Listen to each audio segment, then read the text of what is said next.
Hey everyone.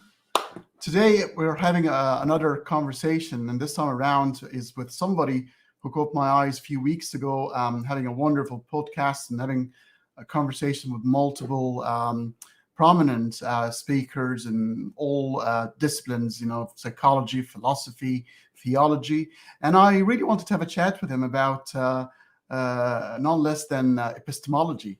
I'd like to welcome Derek. Hello, Derek. How are you? What's up? Welcome, man. Thank you for bringing me on here.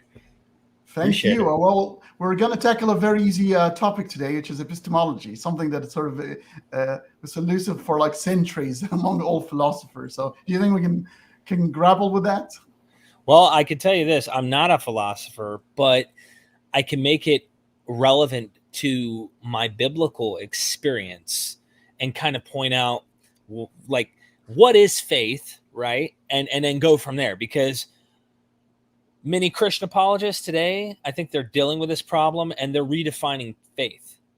And they're going up with their own definitions. Faith is not the lack of evidence. That is not what it is. It is definitely the hope and belief in things without that evidence. So what is epistemology? Well, the methodology of how to know things. And if I'm having a hallucinogenic experience, which I've done in the past from drugs, okay, and I walk away and tell you what I said is like veridically true, and I know that this is the case, you're probably going to go, dude, but you were just hallucinating. Like you literally were seeing pink elephants dancing on the head of a needle, and you're telling me that's true. Well, my experience was that this is true. Therefore, is my epistemology sound? Well, if you take these mushrooms as well, you'll also know that my epistemology is true. And it's like, we figured out some things over time. So yeah, there's a lot here to really consider. And I think there's a lot tied in with not only my experience with drug addiction and how I've seen things and experienced things from chemical induced experiences, but also my experiences as a Christian when I was filled with the Holy Spirit and comforted. I felt something. I do think that subjective experience plays a huge role, if I can use the term epistemologically, as to why people come to these conclusions. I don't think they open up their Bible and go, this is factual, accurate, absolute truth right here, and I'm going to believe. There's usually some foundation there. Welcome, everybody. I think that's the problem. I mean, to start with, the word subjective here. The fact that you're convinced that you're going through these feelings, you're seeing them, and you're convinced. The problem is, we know now that the brain can play tricks on you, and most of the things we see, they don't really exist. Like colors, for example, colors don't exist in epistemological way, but we perceive them that way because it's a type of indexing, and it makes it a lot easier for us to sort of survive our habitat. But the brain can play tricks on you, and most of the things we perceive to be, they're not really a true reflection of the based reality. Which brings us to the difference between subjective knowledge and objective knowledge, and this is where science sort of comes and play the game of, hey, I've got some knowledge that I can acquire, but I can repeat that test and test it in different ways, in different environments, by different people, and come up with the same conclusion. Well, subjective experience, you got to respect it because the person is completely convinced they're going through that, but it's not really knowledge. It's not justified true belief, which is the definition. But it's overwhelmingly strong. People who believe, they go through the experience, and it's so strong, they just cannot escape it. What would you do with that? Yeah, I was there. And then what I did mentally is I attached my factual basis of assuming truth, like as if this is empirical or objective truth, to that subjective experience. And so when you would come at my Christianity, when I was still if I can use the term apologist, I was definitely one who defended it. When that got attacked, you were attacking something I knew was true in my mind when I was a Christian because of my experience. And this is what all of these faiths are doing. So the more sophisticated Christian who studied this stuff and has dealt with these issues from people like us, they have come up with elaborate ways. I don't want to use a derogatory term of lying, but it's easy to manipulate yourself based on that subjective experience and assume, no, there's nothing subjective here. It was purely factual information, historical documentation. The reliability of these things is absolutely certain. No, I don't care who you are. When you delve into stuff like the Bible, you're going to walk away with more questions than you are answers if you're really being critical. So at the end of the day, I can't prove to you, right? I couldn't prove empirically Jesus didn't rise from the dead, okay? I couldn't prove he did. I could give you very good reasons to doubt using common sense from the world we call reality around us and examples in contemporary times. And I was debating a Christian on the phone, having a discussion. I don't really debate, but when you're going back and forth, you can kind of say, all right, they're kind of debating. And I said to him, like, do you think Elvis really appears to the people who say that they've actually saw him after he died? Do you really believe that? The guy wouldn't answer it straight up. He goes, that's not what we're finding in the Bible. That's not what we're finding in the Bible. We're finding more like stronger evidence. And I'm like, 2,000-year-old, highly theologically and biased literature is not very good evidence.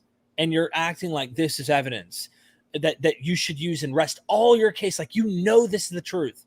He goes, but Derek, I've had experiences. I said, all right, now we're getting to the root. Now we're getting to the point. It comes down to this. That is truly their epistemology. But really, it sounds like it's actually a contradiction, because what is epistemology other than how to know? And if how to know is subjective, then nobody knows, I'm not trying to cuss, but nobody knows jack then. Everybody just kind of is floating around making up stuff as they go. By the way, Derek, you can cuss on the show. We have no taboos. Didn't know. That's all right. It is interesting because, and that's why we always have to be in a state of doubt about even our beliefs that we are even sure of. That's why the scientific method is kind of a guarantee against that, because it helps you from your biases. You can repeat the test, the falsification premise, the Karl Popper, where you actually most famous and good scientists will actually try to falsify their theory before they bring it forth to the public, so they don't sort of face the scrutiny of the peers within their discipline. So everybody's trying to sort of avoid being sort of embarrassed in front of people by making sure that knowledge is completely verifiable. And even if they make a mistake, it's still human knowledge, a human endeavor that can still be subject to a mistake. And you go, sorry, I made a mistake, put my hand up, I'll try again, and right. You try again. The problem is when you say, well, this knowledge, you cannot discuss it. It's unnegotiable. It's the objective, ultimate truth, and this is where you have a problem. But all our human knowledge are subject to change, and it's provisional, and we're okay with it because we're not perfect, aren't we? No, we definitely aren't. Like you said, if your foundation is a sacred cow, at the end of the day, you're going to find a way to use gymnastics to make that sacred cow fit, and it's going to work. This is what we were talking about before we hit record about God. God has evolved. I don't know if everybody's noticed this. All you have to do is do a little history, and you'll find out real quick. God and gods, because originally it was gods, not one God. And before that, it was probably some type of animism where nature itself had agency beyond. We see it in animals, we see it in like living things, but trees and rocks and puddles of water and things like this were worshipped. And agency was assumed in them. I was talking to Dr. Robert M. Price. He's another skeptic scholar that I have on all the time. And he said he knew a friend of his. I think it was a friend of his. I might be butchering the narrative, but the source is good. The source is that there were chimpanzees in African like a jungle scenario, and there were clouds forming. So a lightning storm was coming and lightning struck. This chimpanzee looked up to the sky with its fist, and it did this to the sky.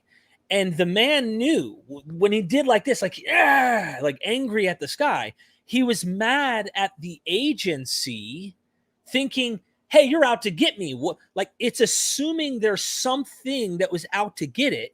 And all this is electromagnetic. There's science behind why we have lightning and clouds and water storm, etc. But it was assuming something was out to get it.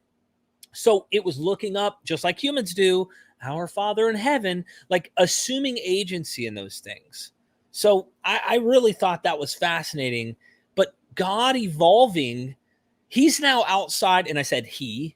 Notice I'm using mostly the monotheistic approach. There are plenty other religions, but since this one's so impactful and it has so many numbers, why aren't we dealing with it? So why not? This God is now outside space and time, as we said. It's Spinoza's deity at this point. But that's not what we see in the biblical literature. And even in the Quran, we have indication where there's some Muslims interpreting God has a body, had body parts.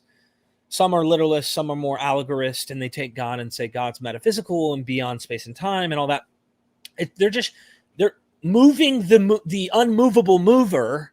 They're moving him to a place where he's outside of all this. Yeah. Well, you see, Aristotle, I mean, we're talking about that prime mover premise. And I think Aristotle was trying his first attempt at physics and science. And I'm not going to blame him too much. A lot of people put a lot of blame on Aristotle because he started the whole kind of religion movement thing. But I think Plato is even worse. Plato is the guy with the forms that he talked about distorted reality, and the reality doesn't even exist. It's a reflection of a perfect realm out there. So Plato is the real godfather of mythical thinking and Abrahamic religions, probably at some point.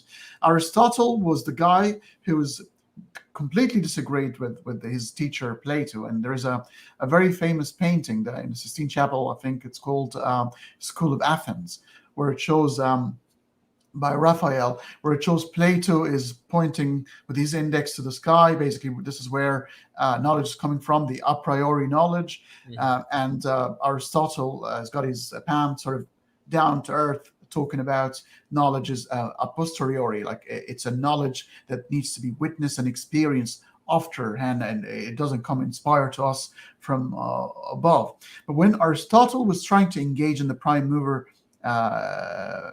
analogy, I think he was trying to infer the movement of things, and it seems very clearly at that point to him that you've got to inflict some force on something in order for it to move.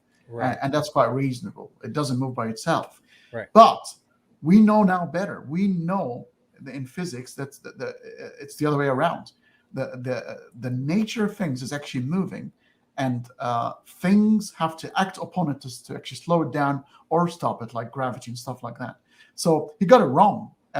So, and with the prime mover, what if the universe is eternal? What if existence is eternal and going through a cycle? You don't need to go into the prime mover analogy anymore. Yeah, and I think that there's limits to how far we can get our knowledge on this. I mean, there's limitations no matter what. But positing, as Graham Oppy has said, positing a theistic position is more ad hoc. And it seems like it's adding more details that aren't needed to explain what is. It's much simpler to come up with positing a natural hypotheses. And so at the end of the day, yeah, it's fun to like speculate. And for the theistic philosophers who are like literally not really delving into theology, they just, I'm a Christian, but really I'm just a philosopher because all I want to do is talk about a theism that is there. And when you point out problems in their Bible, they're finding ways to allegorize or whatever, even though that's not what it actually initially meant. Just become a theist. Just be a theist, but divorce yourself from the literature, because this literature it does not agree with your, Spinoza deity that you have, or your deistic or theistic position. It's not speaking what you think it is. This is why I do what I do with the Bible. So if you want to be a theist, I have nothing against anyone who wants to believe that there's something, right, that caused the start of the universe or is actively involved in why things exist.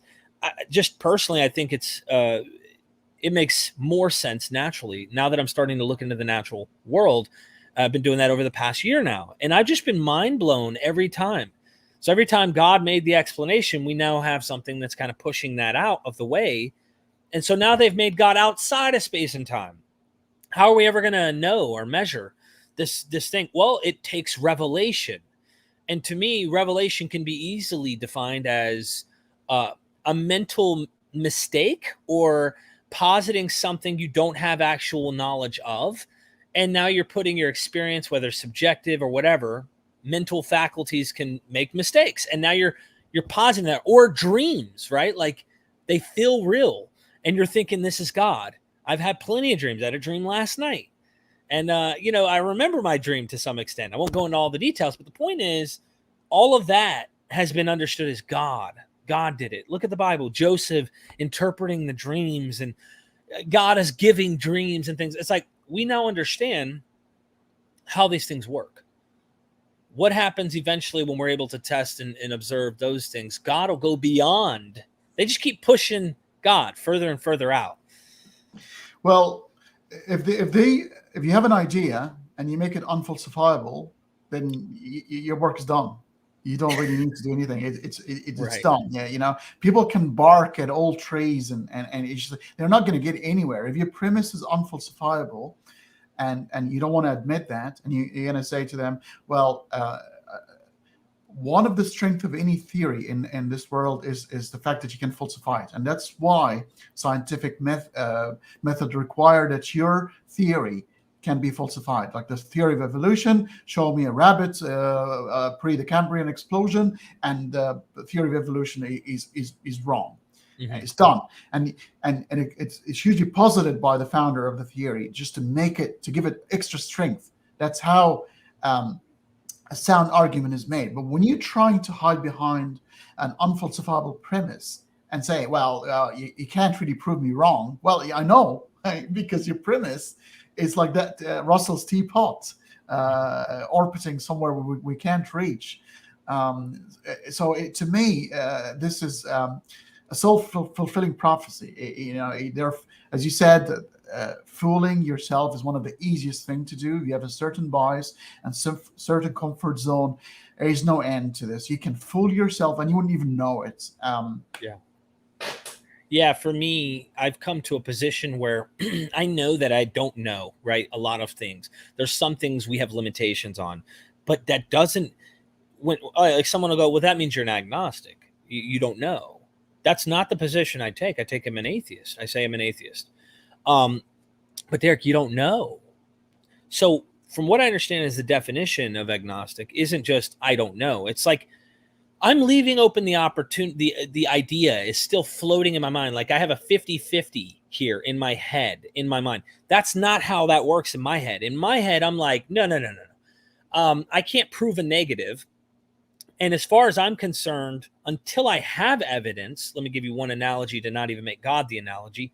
Until I have evidence that pink elephants are dancing in the metaphysical round around me in this room right now, I'm going to go ahead and assume they don't exist. And it's not a question of, I don't know, they might, like as if I somehow am sitting 50-50 thinking pink elephants are in the metaphysical where I can't see them dancing around me right now.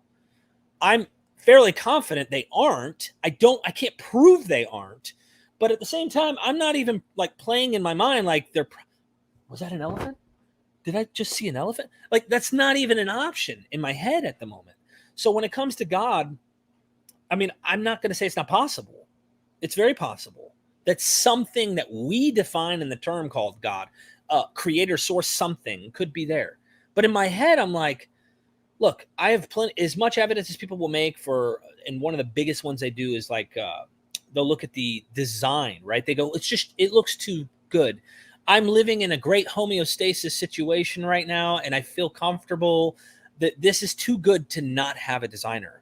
And then when you start pointing out flaws within this whole project, right? And you're like, what about that? What do you do with the kid who is two kids morphed into one, mutated into one, or the disfigurement of humans or diseases and all the stuff that you can go and add? You posit that into a prior probability using Bayesian theory, you're going to run into some serious, you're going to be like, if there is a God, you're screwed up, man. You are really, really bad. I don't see any, unless it's all part of the whole plan that in the long run, it was worth all that suffering.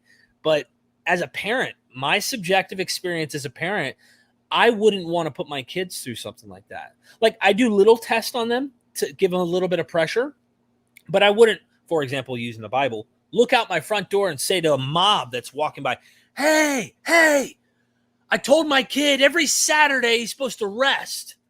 They didn't rest. Come over here and rape and destroy them. What? Look at the Bible, for example. In the Bible, you have like, Bobby didn't keep the Sabbath. Now we're getting defeated by the Greeks, and they're literally taking our women and destroying us and killing us and making us slaves. That doesn't sound like a good parent. Sorry, I feel like I'm a better dad than this daddy in the sky that you worship. And people don't like, a lot of Christians don't like it, but I'll say stuff like, I think I'm more moral than your God. It presses some buttons, but it is what it is.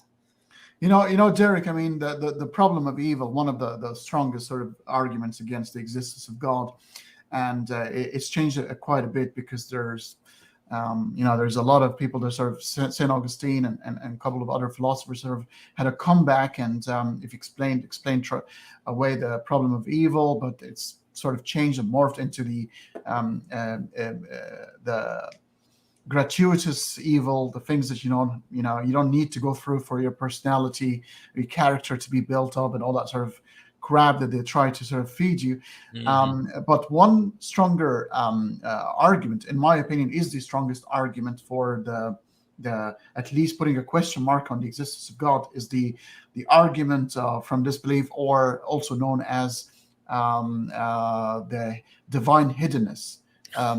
When it's a Schellenberg guy, is a Canadian philosopher, I think came up with it in 1993. But it's that God who's sort of obviously has put a barrier between himself and people. And there are people like you are quite genuine about the pursuit that we want to know. We really, truly want to know. And if there is a God, and hopefully he's going to be better off than the one that we keep hearing about, because he's not cool. And we have no problems at all acknowledging that God, be quite cool, be fantastic to find out. But then you keep digging, and everything is contradictory, and you can't find anything, and you're being held from believing in that God by the lack of evidence, and probably by maybe a bit of IQ problems that you might have because you inherited your IQ, and a lot of things that you have no say in choosing, and yet you're going to end up condemned. And that argument says if one person, just one person, they call them non-resistant non-believers. If you're not resisting God, you're really open to have a relationship with God, and God is not showing himself, then I'm sorry, there is no loving God exists. That's actually, it's a syllogism, deductive reasoning that takes you to the there's no way a good God would exist, because then maybe there is a God, but he's not good. Why do we always keep talking about a good God? Maybe he's not a good one. Yeah, divine hiddenness is an interesting one. It goes back to that whole like unfalsifiability. It just really gets me going, there's a book I've been reading again lately. I don't know if you can see that, The Case Against Miracles by John Loftus. You should really get him on your channel sometime if you haven't, because he's debated countless Christians, and he wrote in the opening when he gave me this book, this little phrase here, and he said, "To Derek, with this book, the case is closed." And I mean, like, it really is closed. I'm reading chapters right now on the insanity of Paul and his Christian. Was he crazy? Was he having epileptic global seizures, having his visions? Also, magic in the ancient world. The Christian cult and Judaism is all like tied into magic. Real, like, this is the way that they did things. And it wasn't just them. All of these mystery cults, you name it, various schools of thought. But once you start realizing that, and you go, okay, based on your guidebook that describes your God, he could easily, based on this book, like, there's many ways he could easily prove the case that he's real. And none of those things happen. So I tell Christians, just have Jesus show up and, show up to me just like he did Thomas, doubting Thomas. I'm a doubter. and prove it. But at the end of the day, I mean, that hasn't happened. And I also have said this, and they don't like that I say this. They're like, oh, that just shows how biased you are. If Jesus did show up to show me his stigmata, and he said, look, here's the deal. This is real. I really came. I would probably doubt my own sanity. All right. I would probably need to know that I'm not crazy and that I'm not hallucinating, because I have done drugs in my life that have had me see and experience things that I've lost. I had no control. So I saw things and I experienced things when I was hallucinating. And they go, see, you're already backtracking on your claim that if Jesus showed up to you, you'd believe it. But it starts to make you wonder, like, there's that one. I'm using the Christian framework to kind of give you an analogy, but there's the parable of Lazarus, where Lazarus and the rich man, and he dies, and he says, listen, just touch my tongue with water, I'm dying. And this actually comes from a Greek myth about Tantalus. Tantalus was in a pool or a lake, and the water comes up to his chin, and there's fruit right there, but just beyond his reach, and the water comes up just beyond his reach to his lips. So he's tantalizing. He's being tortured with this agonizing, wanting something to drink and eat, but he can't do it. Well, that's what we see with the rich man in this hell. Abraham's bosom is outside of his reach as well. And there is Lazarus. And he says, please send back someone from the dead to tell my 5 brothers so they don't come here. And he says, they have the law and the prophets.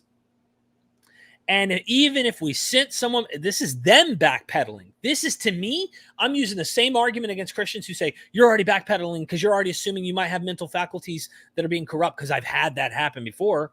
It's not uncommon. It's a natural, actual, evidence-based posit that I can make a claim for. Well, they're the ones backpedaling, even in the New Testament, when they say, well, even if we send someone back from the dead, they're not going to believe. They have the law and the prophets. I'm sorry. It sounds to me that you're already saying, let's not make the claim that someone will come back from the dead. Everyone's going to be asking for that same claim or something like this. It just seems to me that they're the ones backpedaling. I'm just saying people hallucinate. People see things all the time. Derek, I think you're reading a book about Muhammad. I can see in your community tab on your channel. And I think him and Paul had something in common. I think they're both were epileptic, I think. Yeah, there's Abdullah Gondal and Abdullah Samir, ex-Muslims, that are actually doing a lot on that as we speak. And I actually wrote him recently on page 522 of this book here that I'm reading. This is a statement that comes from Robert Connor, and I'm going to be interviewing him later on today. I always like to prep for these shows.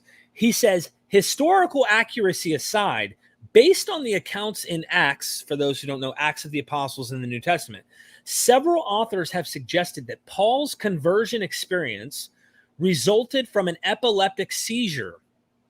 And a review of the literature shows that the connections between religious sentiment, sudden religious conversion, and epilepsy have been recognized for at least 2 centuries, particularly by William James in his landmark, The Varieties of Religious Experience. It's a book. Recent studies have concluded that the association between religiosity and temporal lobe epilepsy is supported by anatomic and functional basis. Lansborough famously cited Paul's ecstasy, his sense of unreality in relation to his body, in the body or out of the body. Remember Paul says, I knew a man once who went to the 3rd heaven. I don't know if it was in the body or out of the body. I mean, this is like, is he hallucinating? He may very well be hallucinating. It doesn't mean his experiences weren't real. And when I say real, he actually believes he experienced something. I'm open-minded to the earliest Christians had an experience. I don't necessarily posit that it's complete myth, all of it. Yes, it's loaded with mythology. The Gospels are definitely loaded with mythology. But did the earliest Christians have an experience? I'm willing to say, yeah.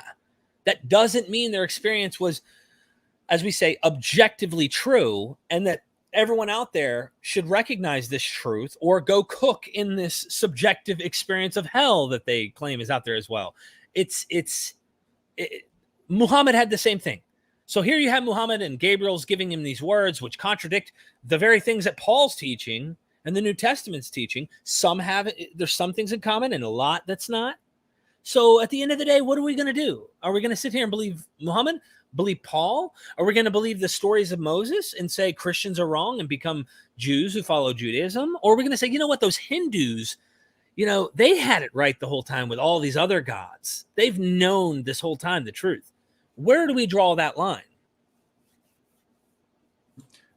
Like yourself, I've had a conversation with both Richard Carrier and Bart Ehrman. Where are you on the mythicism sort of scale? Do you think he existed, or maybe not, or it's not important? It's kind of immaterial to you. Well, I like what you said at the end there, right? It's ultimately not important, but yes. I do think there was a guy. Yeah. I can't prove there was a guy. I can give you reasons why, using historical methodology, that I lean that there was a guy. But I don't die on the hill. It's not like it's not something I go around having to like bash. I just want people who are mythicists to not be dogmatic, and I want people who are historicists to not be dogmatic. Yes. I want people to be open-minded, but at the end of the day, that question was a very big one on my channel. It still is a question. It's just not the most important question to me. It's lowered its importance. Same here. I hear you. I mean, I got into that debate because it's an interesting debate. It's between both camps. For the first time, they're atheists mostly. And I've watched Robert Pry's famous debate with Bart Ehrman, which I love the two guys. They're brilliant, absolutely brilliant in their own way. But I think at some points, like it's like Socrates. We don't know anything about Socrates. We think without Plato's writings, we would have not known him. He might have been made up by Plato, but it doesn't matter. What we do is we take his sayings and we weigh them against reason, and that's what matters. So if Jesus existed or didn't exist, let's have a look at him cursing the fig tree, for example, being an omniscient God, and cursing a fig tree because it's not fruiting and it's out of season. It's not even in season. Yeah. So what happened to omniscience? Yeah. So then what happens typically, as I've seen, is the same thing you see if you go into classicist literature about the Greeks, and they point out that, well, they see that Zeus was raping little girls and boys. Like he literally had raped people. Okay. But they can't have their God do that. So what they do is they say, no, that's an allegory. That is not literally true.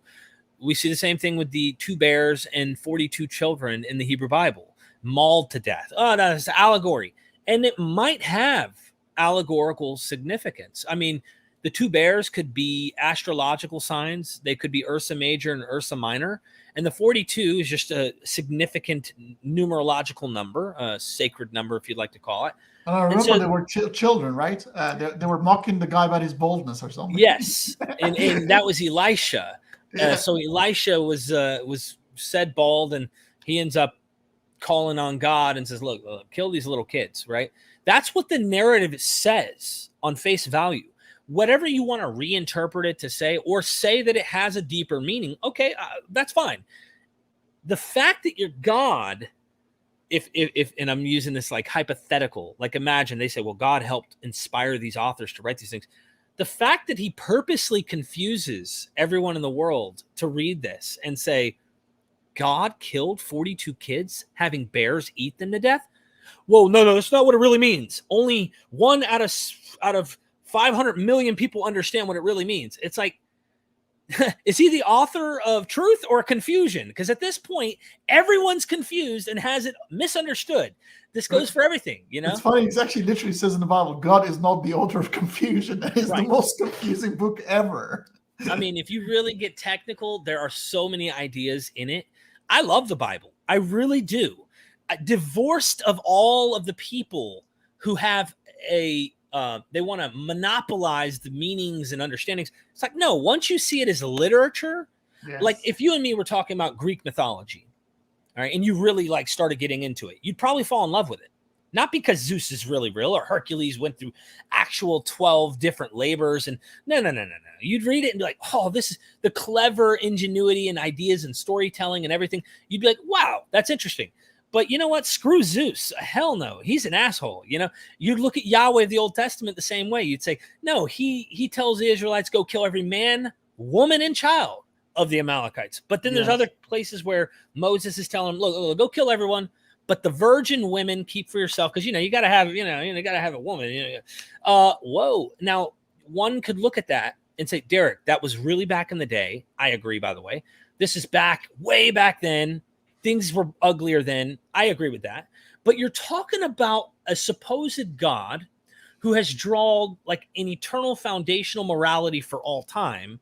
And he's your example in 2022, 2021 on planet Earth as the God who's the truth. And you want to run out to atheists talking about, you don't know what you're talking about.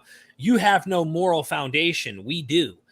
And you look at Yahweh and you go, you're telling me I don't have a moral foundation, and you do, and it's this book, and I'm reading your God and what he's saying to do, even sending lying spirits sometimes to the prophets to have them lie, and they don't even mean to lie, according to the narrative. Your God is definitely messed up. He even accepts a human sacrifice in Judges 11. There's a place where Jephthah was going to battle, and he had like 20 cities he had to conquer. His daughter, whatever. They just gloss over that part because that means there's probably like destroying of men, women, and children, and probably taking the virgins as well. But they don't really care to mention all that. They just say, with God's help, he says, the first thing or living thing that comes through my door and my mantle, I'm going to sacrifice. And it was his daughter. Yeah, and they go, but Abraham went to sacrifice Isaac, and God said no. But then the daughter said to him, okay, I'm ready to kill myself, but I got to lose my virginity first.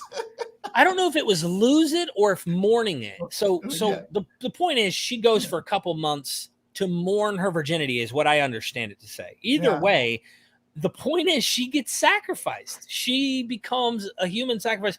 And the God of Jephthah doesn't say, hold on, we're not accepting human sacrifice today on the menu. Go get me a goat or a cow. And, the sacrifices are food for the gods. When you read this ancient Near Eastern material, a burnt offering is food. That means the god has an appetite. He's hungry. And if you read, doesn't he like the smell of burning meat? Yes. I was going to say the sweet aroma. Yeah, man. There's so much here.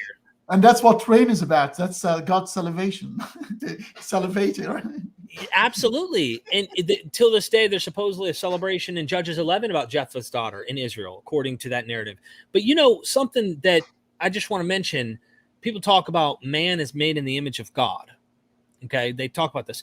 There's tons of evidence. Francesca Stravacopoulou, with her book I mentioned before, God and Anatomy. God has body parts. It is not an anthropomorphic metaphysical being that is outside space and time. This is a God that is a man, by the way. It is a male man who has hands, feet, a penis, everything. He used to have a wife named Asherah. Okay, all of this stuff is really the case.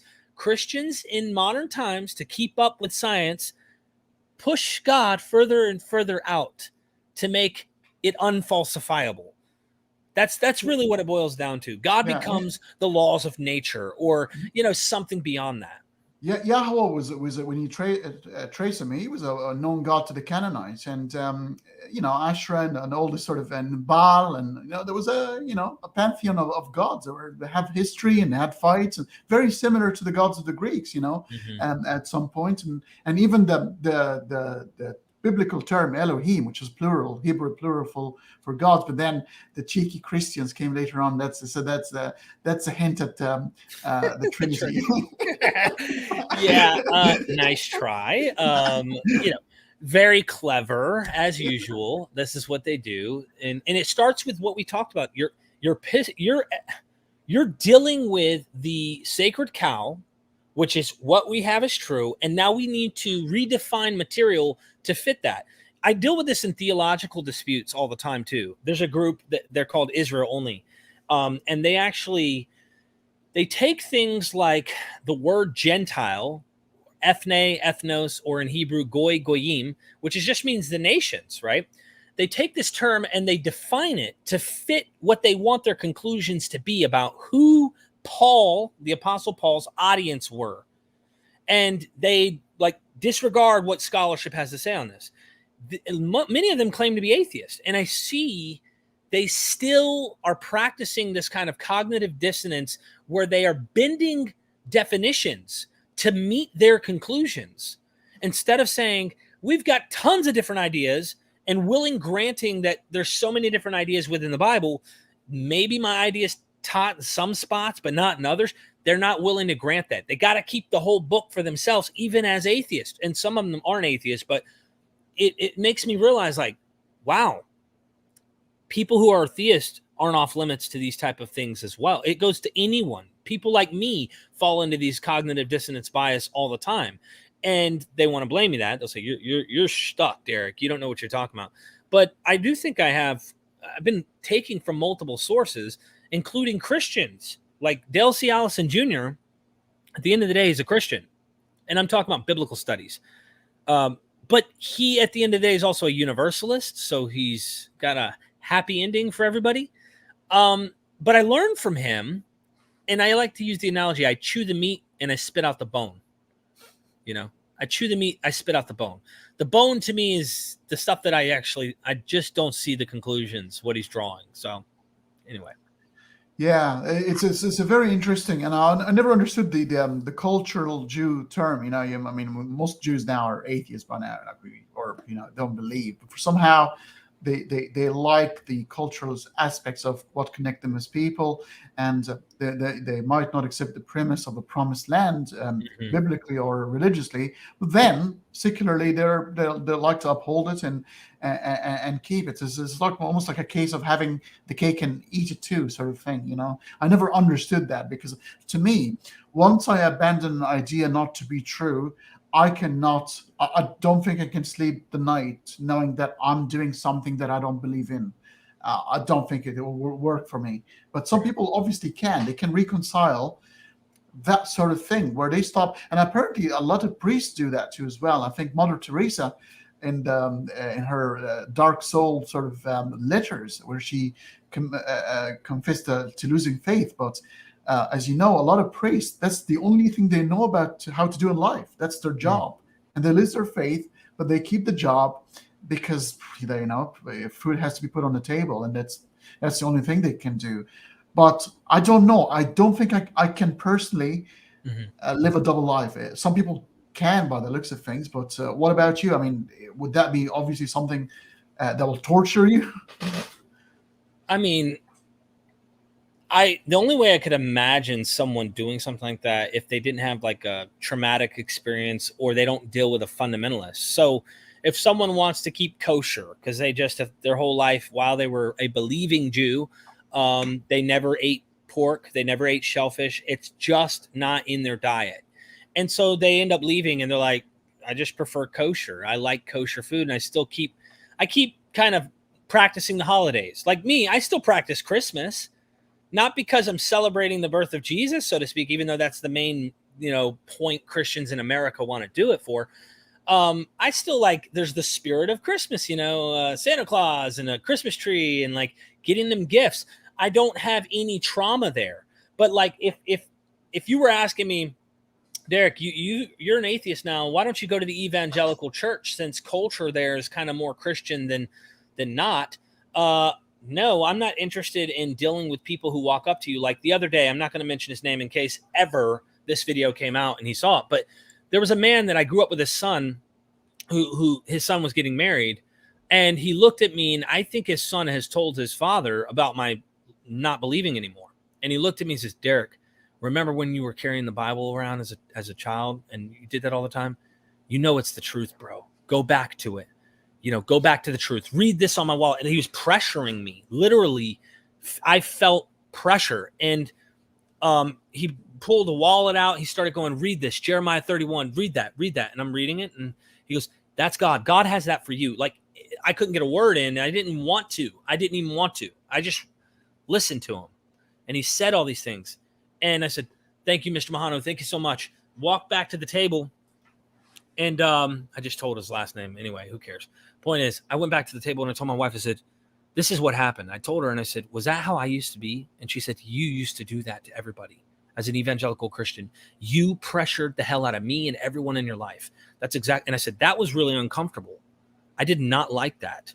I did not like that because he's literally starting from this place almost like he's looking down. Like, I have the truth and you need to conform to what I'm saying. The Muslims do the same thing, but even more extreme than the Christians. And I felt really uncomfortable by that. I just found this interesting comment here. Some atheists claim to have no faith and go then to confess what they believe not to be true, like God's existence. I mean, I don't know about you, Derek, but I think I've sort of explained it multiple times before. Most atheists, most sort of sophisticated atheists will not say there is no God. We will probably say, I'll phrase it that way, I find the evidence for God currently not very convincing. I can change my mind tomorrow, provided I be presented with better evidence. But right now, I'm going to reserve the right to be leaning towards the possibly there is no God, while keeping my options open. So we don't go around saying there is no God. There is that misperception that atheists say there is no God. Yeah. We don't say that. I don't know where they keep. There might be some metaphysical atheist. They're like, by the definition, that they are taking a positive assertion that they know there is no God. But Otangelo is a Christian, and I've engaged with him for a long time in terms of seeing him in my chats and stuff. He usually depends on evidence like the Shroud of Turin. Like, that's proof Jesus really died and resurrected or something. And there's plenty of cases that have been made against this kind of argument. But yeah, I mean, as far as, like I said, if there's a God, it doesn't look like the one in the Bible is it. So theism, you want to believe that there's something? Sure. I'm not against the idea if that's the kind of position you're taking. But now you're attaching it to this very old book that can be tested, and you can look at what the things say. But then let's redefine. Let's make God outside space and time. Let's make God much more kept up to speed with the data that we have scientifically, if that makes sense. Yeah.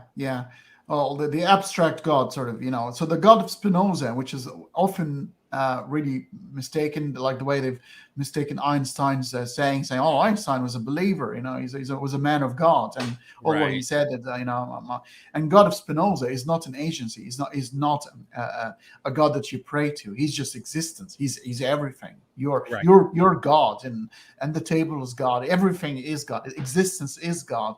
By God, he means something else other than the God we know. It's not the prayer. It's not the pity little God. It's the wholeness of everything. And I think Spinoza was trying to maybe prepare. He was a Portuguese Dutch Jew that was sort of ostracized and from the Jewish community, and he had and I think he was trying to prepare the world, because I don't think atheists, like the way we understand atheists to be these days, did not exist much then. I think he would have been the atheist of his time. He was preparing the world psychologically for things to come, and that's the best he could come up with. That God is not the one that you pray to. He doesn't get angry. He doesn't want you to do all these 10 commandments, which is I think the first 4 has nothing to do with morality whatsoever. God is more of everything, and the way he treats each other. And I think he was trying to prepare the world, but his words are taken to mean the God of the Bible, who's absolutely nothing to do with God of Spinoza. There's absolutely nothing in common between the two. So why did whenever you see a current debate between a theist and an atheist, and the theist sort of goes to talk about more the deistic God, the God that that needs to be inferred for science to make any sense, and not talking about the biblical attestation of that God and his actions and the way he was feeling angry and remorse and all these feelings, and completely avoid that topic and go to explain to me how we are here, and explain to me the fine tuning.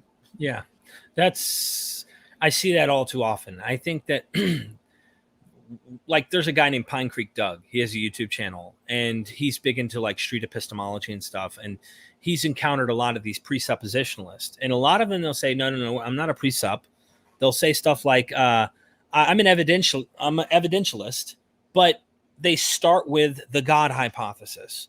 And really their whole, from what I've seen, I'm literally judging their motives here. I'm guessing what their motives are, is let me start with a sophisticated theistic position and try to create this bridge that leads you to Yahweh, that leads you to Jesus. And this is what they always do, is try to get you from there to there. But they don't want to get into the nuance within the text and point out the problems with this God and the problems in this text about this God that you're positing. We can talk about this out here and come to different conclusions. Graham Oppie, brilliant philosopher, comes out on the other side and says, just don't see there's a God. He's like, if you were to rate me on a metaphysical atheist definition, I'd be like a 9.5 out of a 10. Okay. I'm very confident, but if you were to try and pin me down, I can't prove. I'm at a 9.5. I'm all the way there almost. Notice the term almost. God forbid you say I'm there, because then they go, oh, how do you know? How do you know? Well, you are the one assuming that this Bronze Age deity, right, that I've been like mentioning here, is the one that is the creator of all things. And he just now shows up on the scene a few thousand years ago to give revelation to people. We've been around a couple 100,000 years. He just finally shows up at the end of the day and goes, all those dying mothers from giving birth and people with tooth cavities and decay and all the crap, tribes killing each other and the catastrophes, like 4 or 5 earth-shattering catastrophes since humans have been around. I think I'll show up now. Like, these are the things that are all ignored. So when we get down into the text and we start digging into the roots of this God, they make excuses, or they find ways to try and rationalize or explain away, killing. Well, he didn't kill all the Canaanites because we see the Canaanites later. And like, they're defending the morality of this God because they start with, that's the God that I've been arguing, the theistic Spinoza deity that I'm trying to bridge the gap to and name him Yahweh or Jesus or whatever, or Allah, Yeah. Well, the dragon of in the garage of Carl Sagan sort of comes to mind. They just basically come up with an idea. So I'm not convinced. And then when you're not convinced of that sort of invisible entity, and they go, well, prove that that invisible entity does not exist. And it's what? You're here trying to convince me of something, and I'm saying to you, I'm not convinced. Right. Yeah, prove a negative. I get it. Yeah, it's the same thing, over and over. And there's just many reasons not to. But what's he saying now?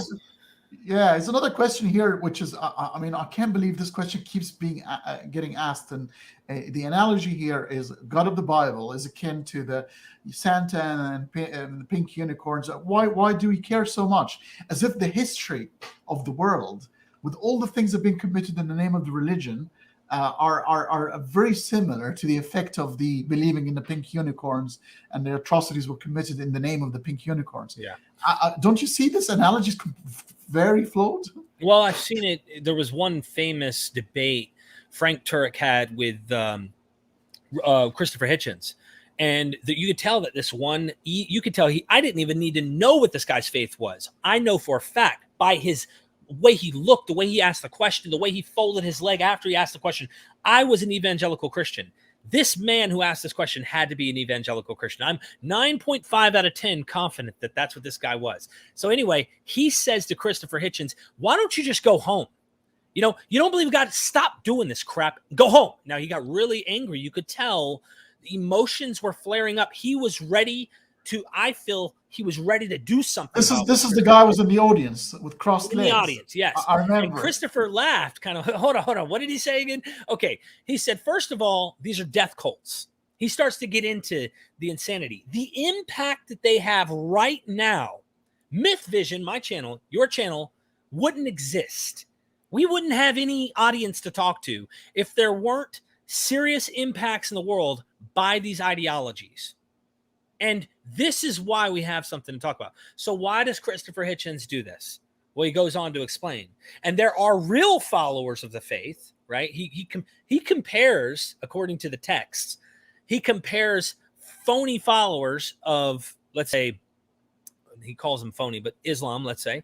He talks about how serious followers of the faith are willing to commit atrocities in the name of their God.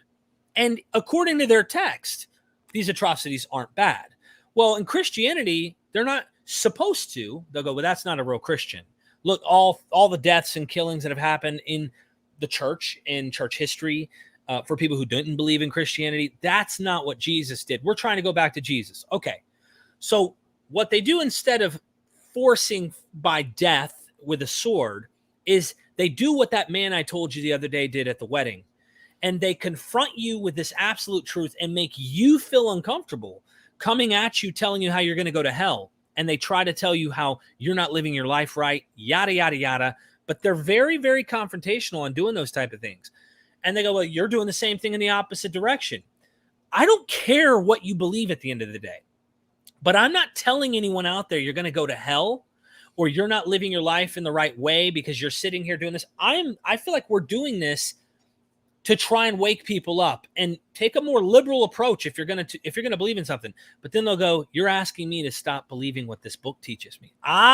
So here we go. Right, circular, right back to the problem. And it's these texts that keep going out and being taught the way they're being taught.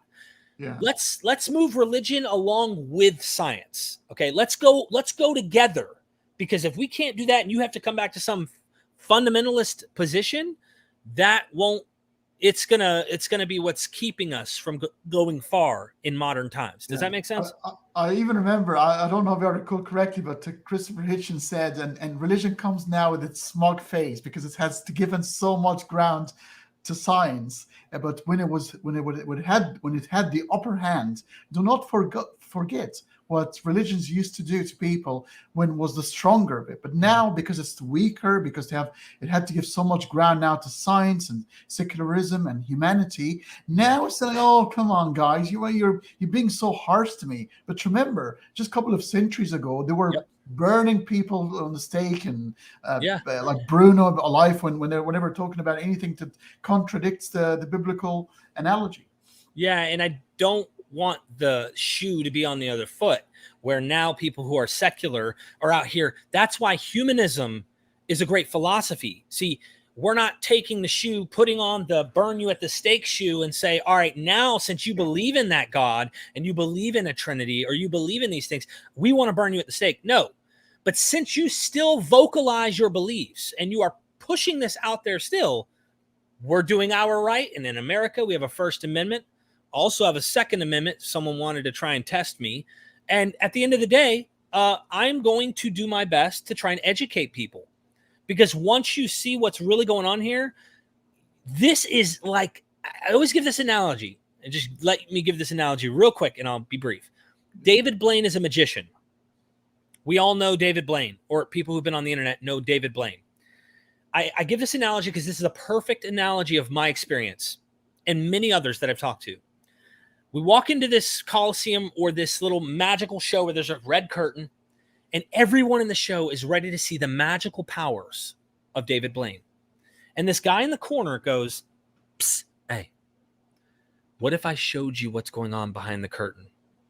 I'm going to show you how he sets up this magic trick. I'm going to show you exactly how everyone in that audience is tricked by this magic show. Would you be interested in looking? And I had this struggle between going, it's going to take away all the magic if you do that. It's going to take away the power of the show. So what my fear was at first, it's going to take away heaven. What if I go to hell? All these things initially as a Christian, when I heard the guy whisper, psst, let me show you something. And I was willing to listen. Well, I finally appeared behind that curtain and I saw David Blaine and how he did his magic trick. And so here I am standing at the corner in the Coliseum, realizing, this psst, psst, that doesn't work as well as, you know what? I'll have my own Coliseum and I will tell others how David Blaine does his magic trick and stop whispering it. I'll start saying it loud and proud so other people know these are magic tricks. These are outdated scenarios, religions, etc. that you're trying to pump into the 2021, 2022 time period. And you're using morals that come from this time period to try and pump into today.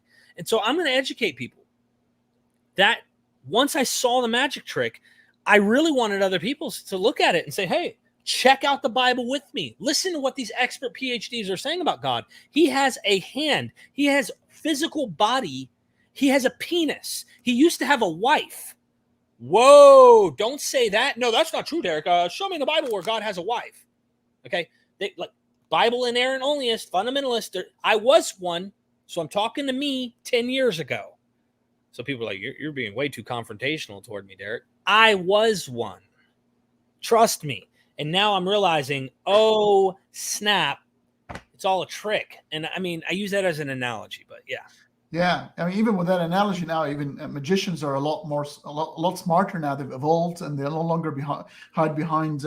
They're called illusionists now. They're confessed. They know, they tell you, well, these are tricks, but we're not going to tell you about the tricks, and we make it nice and extravagant. And but a few centuries ago, these acts were connected to spiritualities and people with divine powers. But humanity is now so clever and improved a lot that you can still enjoy the illusion and enjoy the show, knowing that it's fake, but it's still entertaining. And you can do that. And that's because a lot of people would go, oh, you atheists are just absolutely hard. You have no enjoyment, you know? Oh, no, I love this. I know. Can I say something about that? I think this is so important to point out. For every theist who watches this and everyone that will continue to see, I'm only getting smarter with this stuff. I'm learning more. I know this much, okay, compared to where I'm going. But the amazing part is, and I'm using this book as if it's the Bible. Let me grab my Bible. Okay. This was the Bible I had in high school. I read from beginning to end, King James. I really enjoyed the King James Bible. It is loaded with tons of notes and things that I did. But anyway, I love finding out just an example of how we as humans, as we evolve from hunter-gatherers and whatnot, worshiping nature to becoming polytheist and realizing there are multiple agencies out there. Some things we gave agency that didn't have agency, and some things do have agency. So it's easy to get that conflation there happening as we continue to evolve. Notice I said evolve. So there's some science I had to learn. I had to figure out, really 7,000 years ago, a woman came from a rib. These things. Oh, Derek, you're misrepresenting it. It's an allegory or whatever. I don't know. Maybe they take it literally. Anyway, I used to take it literally. But once you see this and you start to see from polytheism to monotheism, and you understand how God had a body and now he lives outside space and time, doesn't have a body unless it's Jesus who was resurrected in his physical body. The Father doesn't have a body. The Father is spirit. And what they think spirit is this metaphysical non-materialistic essence that is out there beyond space and time. When you learn this stuff, when you find out, hold on, that's not the case. There's a lot going on here, and you're dealing with reinterpretations of God to make God compete with modern science and what we've figured out. You can take your telescope and you look out and you're just like, where's that God? Well, it's not there. Duh. You're an idiot if you think you're going to look out in space and find this God. He's outside space and time. Unless you're like a Mormon and you think it's just on another planet. And you might end up getting a planet yourself one day. There's just a lot out there. I have fun looking at how humans are learning. And that process of learning where we once thought volcanoes were erupting because gods were angry. Or a modern example, that flood that happened in New Orleans 10 years ago, they said that was the homosexuality in California, that God's judgment on America is the reason that the New Orleans flood came in. And I'm sure some fundamentalists who might watch this will go, oh yeah, that's exactly what happened. Or they're going to lie and say, that's not what we think. I've heard it on TV. Okay. This has been out there. The point is, we know why floods happen. We see how naturally these things take course. Why are you positing something that is ad hoc? I don't get it. I do get it, but I'm saying there's really your hypothesis doesn't make sense. That ad hoc proposition, it comes out of your own assumption of agency and things that aren't there, and your own worldview that these damn sinners better change, better stop sleeping with the same sex, better start thinking like me, because I have a book that tells me what the truth is. And it's like, if I could and plug in like a USB cord to the back of their neck and give them some of the stuff I picked up, they might understand and go, okay, Derek, you're not, even if I disagree with you at the end of the day, you're not an idiot. Actually, you have some really good reasoning behind why you're thinking this way. Okay, I get it. So I'm with you on something here. I think I found a lot of common with you today, Derek, in the sense that a lot of ex-Muslims are kind of angry, and you see them on YouTube sort of burning the Quran or ripping it to pieces. Mm-hmm. And I actually get very upset by these little acts, but I understand it, because these are people who are just like wounded and fresh. But once you sort of take your time and understand this, you'll find it fascinating. You'll find the Bible and the Quran are fascinating, because these are sad, little, afraid people attempt at understanding the world around them. Yeah. And understanding these human writings will get you to understand how humanity evolved over time. Yeah. In terms of psychology. It's exactly. Do not do that. The hymns and the architecture, do not burn churches or mosques. And no. This is humanity. You gotta keep it. We're gonna understand it one day. It's gonna look like the pyramids of Giza. It's gonna be void of its religious meaning, but it's gonna stand to show that humanity has built this one day. So do not do that. Humanity is going to evolve, and these buildings will stand, and these books will say, this is how humanity used to think. And it's wonderful to see the Homo habilis, the first guy who got the opposable thumbs and start doing tools to the writing, to the imagination, to the hyperactive agency detection that helped us survive one day, that we carried it over and we keep holding on to it, even though it's not as handy anymore. I think we need to evolve a little bit beyond that. But we need to understand that this is our humble beginning. This is where we came from. Yeah, I'm with you 100%. There's many reasons in Michael Shermer's book, The Believing Brain, natural reasons to explain these things. And I just want to address something. Just so you know, Otangelo has been blocked from my YouTube channel because he'll go on. And I'm just telling you, right? I want everyone to hear me say this. I had a talk with him a while ago. I told him how we should probably be interacting with people. He associates himself with some of these guys that I'm like, just don't associate yourself with those type of people if you really want to be taken serious from guys who are on the other side of the fence, because it's a joke. Darth Dawkins and such.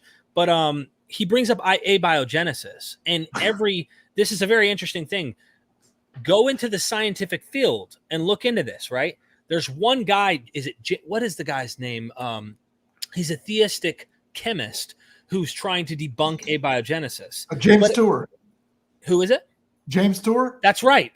And there's guys who he literally is, I guess colleagues with that work as chemists and such, who at the end of the day do not draw those conclusions.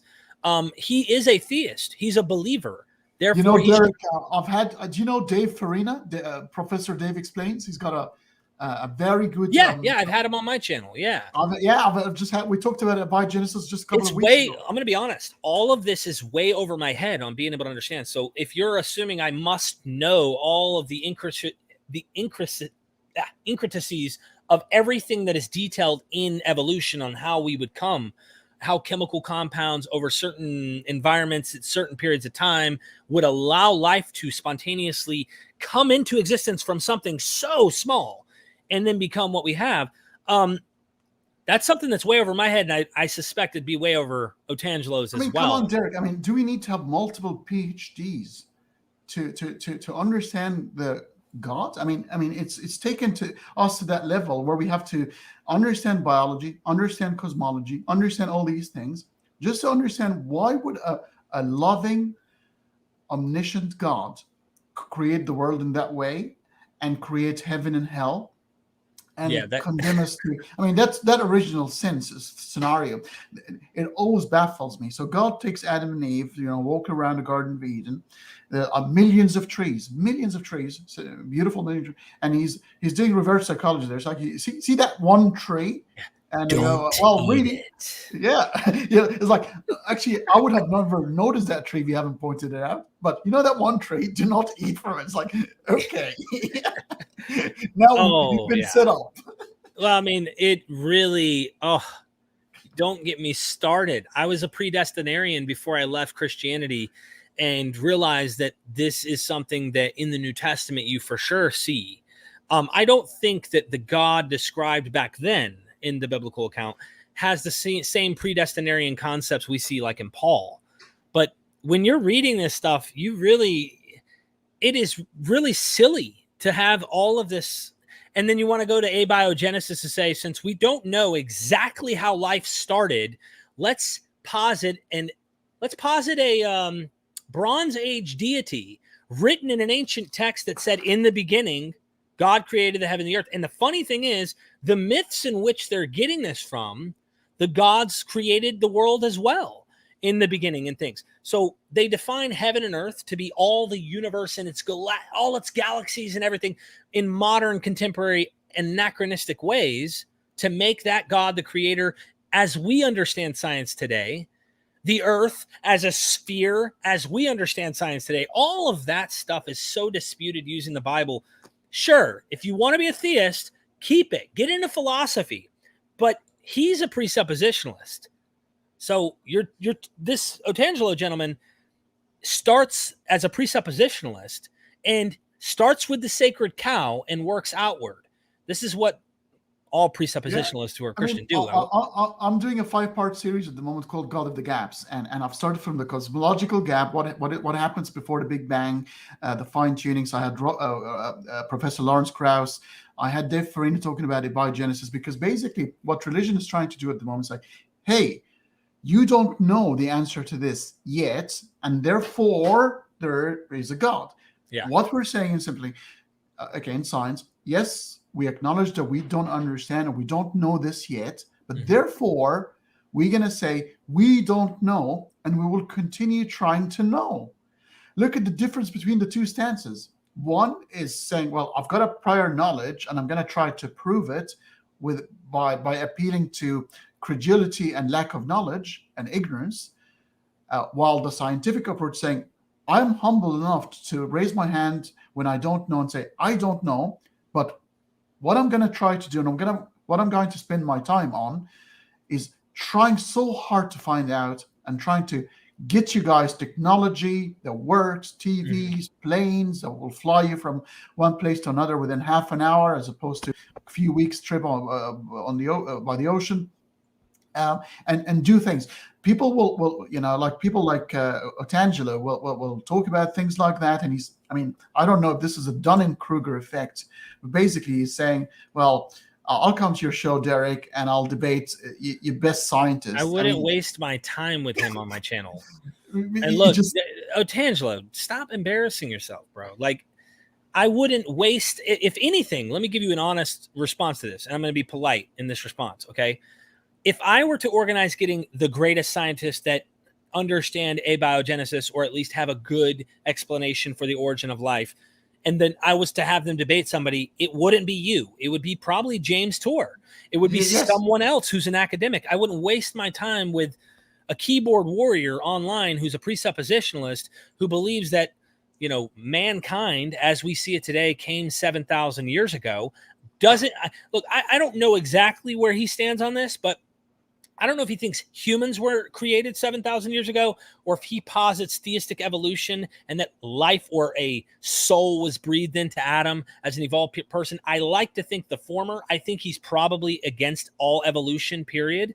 He's a presuppositionalist. This is the type of worldview I came out of. The guys like Kent Hovind, I used to listen to those guys when I was a Christian. I'm not kidding. 12 years ago, I'd listen to Kent Hovind. Not just Kent Hovind, for those who, Otangelo might say, I'm against Kent Hovind. Okay, name them. Ken Ham, name all of the young earth creationists, dinosaurs, the whole nine. Like, what about Ray Comforts? I listened to him. I wasn't a big fan of him, but I did listen to some of his stuff. I wasn't. Do you remember his banana analogy? Oh my God, bro. I felt like I was in sex education right then. I was like, this is sex education right now. Like, this is amazing, Absolutely. But no, I wouldn't waste their time having to come on and I'd rather get serious heavy hitters to talk about it. And that's what I try to do on the channel, my channel. So Yeah. Well, and at the end of the day, we're not saying anything. We're saying we don't know yet. We've got, there's the RNA hypothesis. There's so many different sort of things we're heading towards, and I think we know a lot more than what people think. We know that the building blocks of life can be synthesized, and they even come from out of space. There is a meteor that fell on Australia, I think in the 80s, and it had all the building blocks of life, like RNA and lipids and what creates the first cell. So it's quite interesting. I think we're heading towards the end now, Derek, and I want to sort of engage with you in the last couple of minutes with maybe a question or two. When did you lose your faith? How long ago now? I would say it was gradual. I had a slow deconversion, and it was very comfortable. I didn't hit a wall and I feel an epistemic crisis happening for me. It was definitely gradual. I would say 3-4 years ago is when I really started to. It was more than that as I started to deconvert. What did he say? What did Soren say? Oh, it's funny. Maybe. Carrier had to go easy. Yeah. Did you see that actually? That show? Oh, I did. Yes. Okay. I only watched a little bit. I can only taste so much, and then I'm done on the whole Canadian Catholic thing now. But I'd say about 3-4 years ago is when I really started to doubt heavily, and I gradually put more weight into that area over time. And I publicly made an announcement that I'm an atheist. I'd say 6 months to 12 months ago. Oh, is that all? Yeah, that's when I publicly made the announcement. But wow. I was definitely gradually heading that direction, because for me, it was monotheism. Christianity was true. What happened is I started to see too many things in common with other world religions, and my ego and my own thinking that this is the one true and all of them others are wrong. So I started to kind of philosophically took the position of the 6 wise men of Hindustan. You know, that whole narrative where there's 6 men who go see the elephant. All of them are blind. They're all describing God differently. And they're debating it back and forth. The Hindu, the Muslim, the Jew, everybody's debating on God and all that. And at the end of the day, I said, okay, God is in all of these religions. It is a bigger construct. The agent called God is touching all of these. So it was more like a pantheistic concept, or God was much bigger.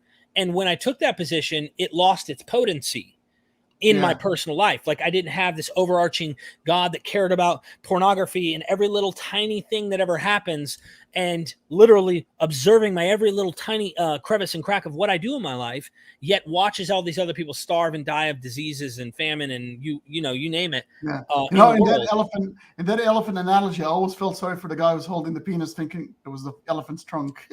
That would be, yeah. I've never heard anyone say that about the elephant. No, but I took God got bigger like that. And then at the end, I realized, what's the difference between deism and this kind of God, pantheistic type of thing? Like, what would be the difference in my mind? I couldn't disprove either scenario. And then I realized it was kind of like the unfalsifiability. Is this unfalsifiable? Why do I hold this? So I looked into science more. And as I started looking into science more, this is over the past 4 or 5 years of this particular research, and came out publicly as an atheist just in the past, I don't know, maybe 8 months to a year, something like that. And I realized, what's the difference between deism and atheism? One just says they believe that there's something that started this. At the end of the day, what's the difference? Well, I can't prove there wasn't, and I can't prove there was. But it seems like everything's leaning in the direction of naturalism. So I guess one would require personal revelation in order to know that there is a God. And if that personal special revelation is being revealed to you, I'd like to ask the person who's having that experience to look into these other scientific things that we know of as hallucinations and other natural phenomena that happen in the human mind. But even these personal experiences that will sort of put God into question. So it's like, okay, road to Damascus. Why does Paul deserve one and I don't? Like, you got to ask the question. Well, why would God appear to him so he can believe? And what is he? Why is he any different? So why, so it will actually bring God into sort of the is God really just? because of Road to Damascus was Paul's journey, we deserve one too. I want to have the road to whatever, you know? Yeah, you're right. That's why I say the Thomas analogy, because I go with Thomas. Paul's a good one too. Thomas doubts. I'm a doubter. I'm not a doubter as in like I hold it on my head like I think any moment now I'm looking at the corner of my eye, an angel's going to pop up out of nowhere and he's going to tell me, Derek, you have been wrong. Let me tell you the truth. Like no, but if that happens, then I would also want to know, are my faculties good? You know? Oh God. Again, it never ends. It's the same. I can't believe the Shroud of Turin. I mean, the Shroud of Turin. Come on, guys. It's so lame. It's the same. Been examined scientifically. It's empirically. It's not. He'll go next. Debate me. Prove me wrong. Prove me. And it's like, dude, it never ends. It's just wild, bro. It's just the wild. Shroud of Turin probably was one of Da Vinci's. Like, he likes to fuck with people. I think Da Vinci kind of he did that. Yeah, it's just the kind of evidence. Like, imagine if you just posit that that's true, right? Let's pretend that we posit that there was a guy who was crucified, and here he is, and we found his shroud, and this is supposedly even Jesus's shroud. How we would even prove that is like, oh my gosh, you have to have a ton of faith on all the sources that you're supposedly relying on to get this back to the first century when he dies. But anyway, what is the claim? That he died? This is the shroud that was on him, that when they entered the empty tomb, this is where his body had like taken form over those 3 days and is showing the revealing of blood and all that. Like, that is just remarkable. I mean, it's a wonderful narrative, but what an interesting story that you're going to elaborate on to create this whole thing. And we have people who are coming out going, no, this is later. This is not what you think. This is not first century. But yeah, that he always throws that up at the end of the day, is like that somehow gives him the comfort that he needs. And for me, I wonder if Otangelo needs that. I wonder if psychologically he needs whatever it is that's working for him on this, and that he spends this much time on the internet, you know, kind of like engaging to try and keep, somehow he thinks this is evidence that I know this is true, and I want to keep other people's faiths intact because we have evidence on our side or something. I don't know. I think it helps him in his head. And you know, Derek, I've actually stopped. I stopped helping some. I think some people so much need faith, otherwise they completely lose balance, and they're not harmful. And I've used to try to sort of argue with these people and try to change their mind. And I think it's quite dangerous. Maybe some people do need that sort of thing. And who am I to take that away from them? Maybe I shouldn't. You know, sometimes after a while, you just got to throw your hands up and you're like, you want the shroud? Have the shroud, man. Have the freaking shroud, okay? You want to go hug the shroud? Go hug the shroud. But at the end of the day, you've heard, I'm sure, David Wood, Christian apologists, make the claim that if God's not true, and he claims he was an atheist, right? I don't even go into all the disputes of whether his narrative of him being an atheist is true or not. I don't even care. It doesn't matter. At the end of the day, he says he's an atheist. He says he becomes a Christian. And if Christianity isn't true, that he will go murder people. Now, he did assault his own father with a hammer back in the day.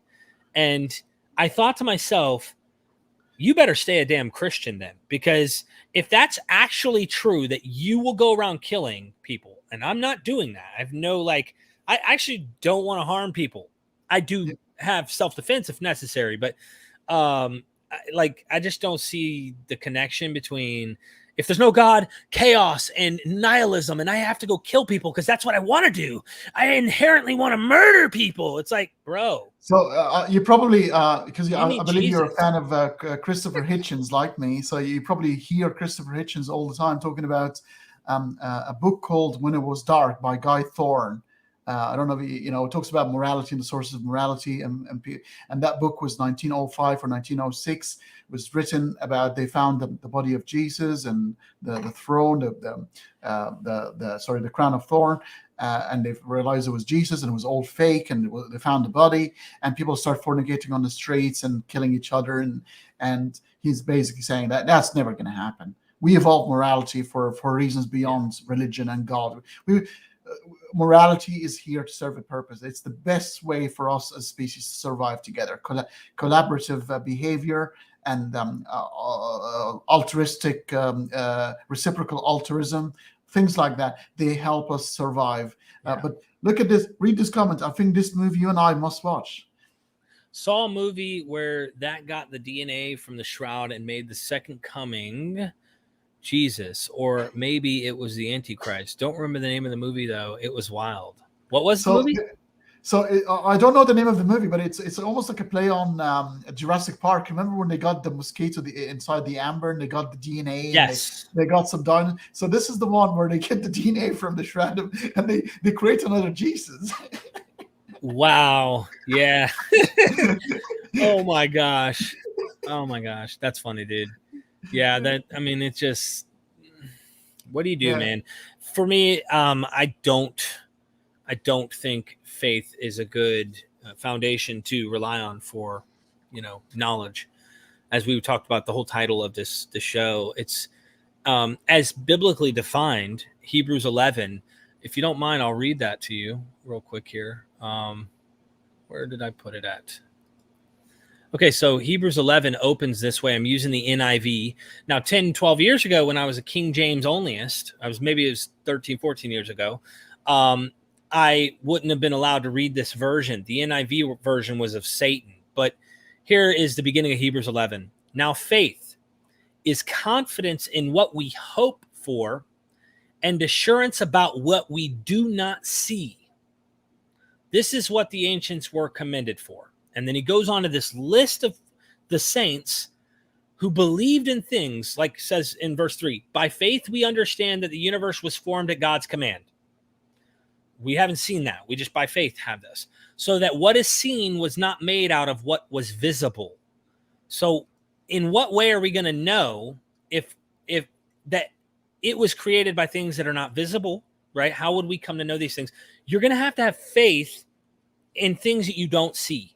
And this is the whole point. And all these list of the saints that are believing, most of the Christians will go, no, that's not faith. Faith is with the evidence that they have hope. And it's all evidence, empirical in some way or whatever. I would suggest it's subjective at best. And that is what they're relying on. Because I experienced the same thing. And countless other people who have left Christianity, whether they went to different faiths or they've become agnostic or atheist, whatever, they all experience that same thing. And they're talking about, no, this is subjective. And the other day, I got a book here. Somewhere up here. Dale C. Allison Jr. talks about the end of the age. Anyway, he openly says on the recording, and you got to respect the guy when he says this, Derek, my conclusions about things are definitely painted because of my own experience, my subjective experience. And he claims he's had visions, all of this stuff. Like he claims, and I didn't argue with him at all. He openly said that his subjective experience is how he paints his understanding of the Bible. I wish Christians just said that more often, because then what do? You don't argue with someone at that point. You're like, kind of like, hey, look, I get it. That's your experience. I've had similar experiences, but I personally have been looking into the scientific side of how the mind works, because I was also a drug addict for many years. I had these experiences on drugs when I would take heroin. Now, if heroin is the Holy Spirit, I'm just being funny, but the point is, like, I have been addicted to drugs and had similar, if not more powerful, experiences. LSDs. I mean, Sam Harris talks about it. I mean, Sam Harris, used to trip and sometimes you do it for. Some people do it actually for scientific purposes, just to see what the brain. The ayahuasca. Have you done an ayahuasca before? I have not. That would be. Oh, you should. I'm kind of terrified of the amount of time, and the reason why hallucinogens really freaked me out. I went through that phase when I was much younger, in my young adult age. The losing control, it takes over. So when you go to hallucinate, it's not like you have control over what's going to happen. It takes over. And sometimes that experience is terrifying. It really is. Yes. The human mind is quite incredible. It's quite incredible. Derek, I've no idea that I've, before I conversed with you today. We chatted on email and had a look at your work, but I've no idea that we had so much in common. I figured out today, even your approach, the way you're thinking, the way you're keeping things simple without really overcomplicating things. Guys, Derek's YouTube channel, MythVision Podcast, is the description is on the channel and the description. Please check it out. Have a look at some of the fantastic work that Derek does, and I would encourage you very much to subscribe and follow his work. And I'd like to thank you very much, Derek. Thank you. Appreciate you having me on, and this was fun. Fantastic. All right, folks, we're at the end of the show.